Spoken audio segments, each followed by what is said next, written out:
अक्सर लोग किसी खास इंसान के बारे में ये कहते पाए जाते हैं कि भाई फला इंसान तो चाणक्य है, और अक्सर ये उस इंसान के बारे में होता है जिसके मूव्स को कोई ट्रैक नहीं कर पाता, और वो इंसान साइलेंटली अपना खेल खेल जाता है। कभी कभी लगता है कि ऐसी इमेज बनाई जाती है जिससे चाणक्य ग्रे शेड में दिखते हैं, क्योंकि उनको क्लेवरनेस का सिनोनिम माना जाता है। वो क्लेवर जरूर थे, लेकिन इसके पीछे उनका ज्ञान और साधना थी। मेरे 20 साल के कॉर्पोरेट करियर में मुझे ऐसे 2-3 ही लोग मिले हैं जो वाकई चाणक्य कहे जाने का पोटेंशियल रखते थे। बाकी तो ज्यादातर ऐसे लोग थे जो सिर्फ टाइम आने पर ठगने का काम करते थे। उन्हें चाणक्य बुलाना खुद चाणक्य की इमेज पर धब्बा लगाना है, क्योंकि चाणक्य तो वो गजब के फार साइटेड इंसान थे जिन्होंने काफी पहले ही भारत देश के टुकड़ों में बटे स्टेट्स को देखते हुए ये जान लिया था कि कोई भी बाहरी शक्ति आकर इनके गुरूर को कभी भी एक झटके में खत्म कर सकती है। और इसीलिए उन्होंने एक स्टूडेंट रेवोल्यूशन से शुरुआत कर लोगों में देशभक्ति का जज्बा जगाया, और सबसे पहले उस नंद वंश यानी नंद डायनेस्टी को उखाड़ फेंका, जो उस वक्त भारत देश के सबसे बड़े राज्य मगध पर शासन कर रहा था।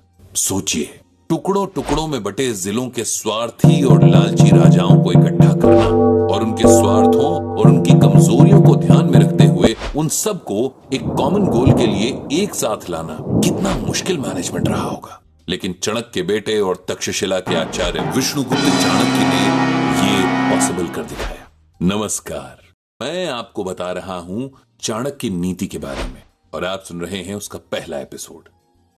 क्योंकि हम चाणक्य को सिर्फ उतना जानते हैं जितना कि खुद को। सही कह रहा हूं ना? हमने अभी तक खुद को एक्सप्लोर ही नहीं किया, तो चाणक्य को तो क्या ही कर पाएंगे। चाणक्य को पढ़ना ही उन्हें समझने के लिए काफी नहीं है, बल्कि उनके एरा को देखने समझने की जरूरत है, क्योंकि हम ये जान पाएंगे कि चाणक्य ने किन हालातों में पढ़ाना छोड़कर एक्टिव पॉलिटिक्स में जगह बनाई। उनके गोल्स तक पहुंचने के लिए उन्होंने दोस्तों और दुश्मनों दोनों पर ही भरोसा किया, उन्हें अपने कॉन्फिडेंस में लिया और उन्हें अपने लिए काम करने पर मजबूर किया। चाणक्य को कौटिल्य भी कहा जाता है। ये शायद उन लोगों ने कहना शुरू किया होगा जिन्हें चाणक्य केवल एक कुटिल इंसान लगे होंगे। भाई, जब आप किसी की पर्सनालिटी को समझ नहीं पाते तो उसे अपनी नजर से देखने लगते हैं और फिर अपने एक्सपीरियंसेस से डिफाइन करने लगते हैं। वो कहते हैं ना कि one man's terrorist is other man's freedom fighter, यानी कि जो मेरे लिए आतंकी है वो शायद किसी और के लिए स्वतंत्रता सेनानी भी हो सकता है। तो ऐसी ही सब्जेक्टिव सोच के कारण उन्हें कौटिल्य भी मान लिया गया। लेकिन यही कौटिल्य अपनी नीतियों और शास्त्रों के ज्ञान से राज्य नहीं बल्कि राष्ट्र के निर्माण की सोच रखते हैं, और यही सोच जन्म देती है मैनेजमेंट के उस महाभंडार को जिसे कौटिल्य का अर्थशास्त्र कहा गया है, जिसमें राज्य या राष्ट्र के चरित्र निर्माण से पहले उस राज्य या राष्ट्र के नागरिकों के चरित्र निर्माण पर ध्यान दिया जाता है। क्योंकि एक इंसान पूरे देश के कैरेक्टर को रिफ्लेक्ट करता है, और अगर बेसिक यूनिट ही खराब है तो उस पर बेस्ड मैक्रो लेवल की मशीनरी कैसे सही रह सकती है। सोचिए कि अगर एक आदमी करप्ट है तो पूरे देश पर उसका कितना बुरा इंपैक्ट पड़ता है, क्योंकि एक मछली सारे तालाब को खराब करती है। तो वो करप्ट आदमी अपने करप्शन के बीजों को कहां कहां बिखेरेगा और अपने काम निकलवाने के लिए न जाने किस किस करप्ट तरीके को अपनाएगा। यही कारण था कि चाणक्य ने अपने लेखों में इंसान की कैरेक्टर बिल्डिंग पर बात की है। मैंने बचपन में यही पढ़ा था कि वो खुद मगध जैसे साम्राज्य के महामंत्री रहते हुए भी बड़ा साधारण जीवन जीते थे। उन्होंने कभी भी राजसी सुख सुविधाओं का मिसयूज नहीं किया। उन्होंने मिसयूज की जगह यूटिलाइजेशन पर जोर दिया। एक्चुअली होता क्या है, जब हमें किसी चीज की प्रिविलेज मिल जाए और हम उस प्रिविलेज को अपना हक समझकर उसका गलत इस्तेमाल करने लगे तो वो मिसयूज हो जाता है।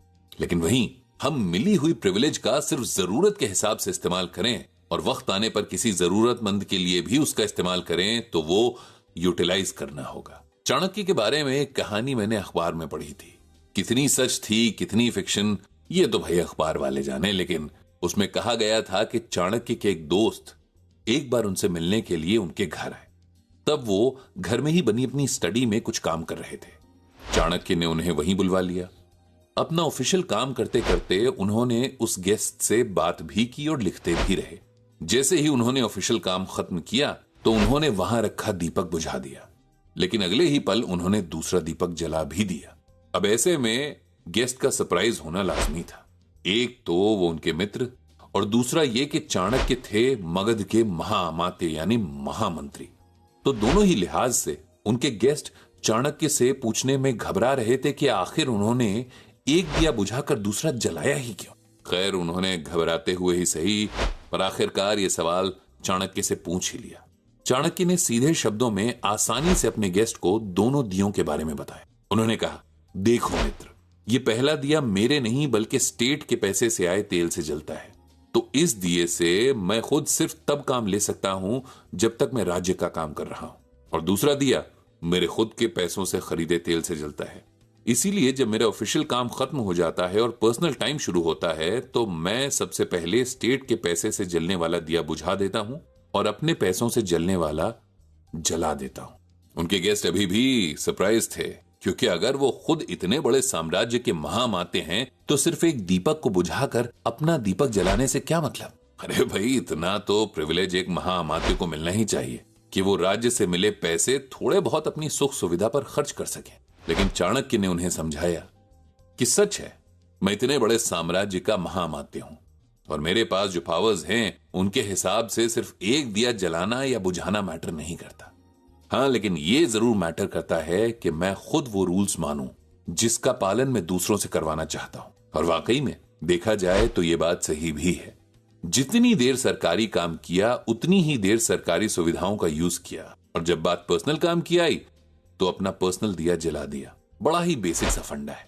ऐसे में चाणक्य को कुटिल या चतुर कहने की बजाय मैं कहूंगा कि वो एक सेल्फ डिसिप्लिन्ड और ऑनेस्ट मैनेजर थे। सो बेसिकली वो अपने गेस्ट को समझाना चाह रहे थे कि आपको फैसिलिटी तो मिली है, लेकिन जिस काम के लिए है उसी में उसे यूटिलाइज करें। किसी भी मिली हुई सुविधा का बेवजह इस्तेमाल दरअसल उसका मिसयूज ही है। आयनी ये है कि आज के वक्त में चाणक्य को कोट करने वाले हजारों मिल जाएंगे, फिर चाहे वो कोई आम इंसान हो, सरकारी कर्मचारी, व्यापारी या बड़े बड़े नेता। हालांकि चाणक्य ने इन सभी के लिए गाइडलाइंस डिफाइन की थी, मगर अफसोस की बात यह है कि हम उन्हें सिर्फ कोट करते हैं, उन पर खुद अमल करना हमारे बस का नहीं है। चाणक्य और उनकी टीचिंग्स में मेरे और आपके सभी सवालों के जवाब छुपे हैं। खुद मैं भी अगर कहीं अटक जाता हूं तो इन्हीं महाज्ञानी आचार्य विष्णुगुप्त चाणक्य को कंसल्ट करता हूं। चलिए फिर अगले एपिसोड में फिर मिलेंगे, चाणक्य और उनकी टीचिंग्स के बारे में बात करेंगे। तब तक के लिए